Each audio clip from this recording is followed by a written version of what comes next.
Benjamin, how did you cultivate a culture of creativity here? Well, when we started off, it was my partners and I were we were freelancers, and we were like out there doing this new internet thing in an advertising world. Yeah. And so we gravitated towards each other because we were the other people that we knew that were doing this new thing, you know. And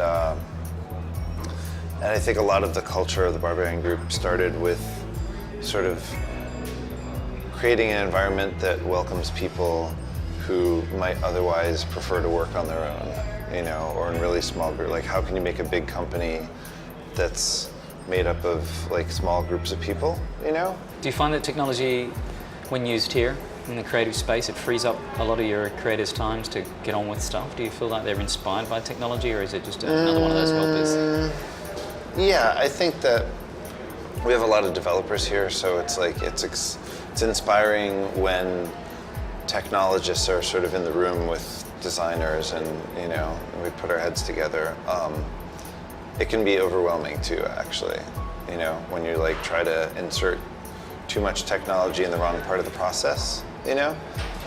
So that's like an interesting balance. But yeah, I mean, it's like we have prototypes of like everything here, and we're always tinkering and we're always trying out new things.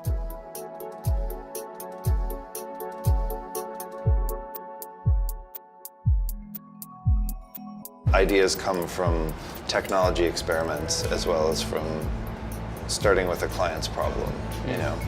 When I think about Cinder anyway, it literally does move data around. Yeah, absolutely. And it allows it manifests data in a physical sense, which I think is the headbender when it comes to technology. Yeah, and so it's like unsexy data is actually a little bit inspirational sometimes, you know? And you're like, how am I going to show this like information about like kind of transit or health or, you know, activity or energy or things like this that are like too big to understand or like too weird to understand, or you know, but then the proper application of creativity, design, technology, you know, and then you have like something super magical.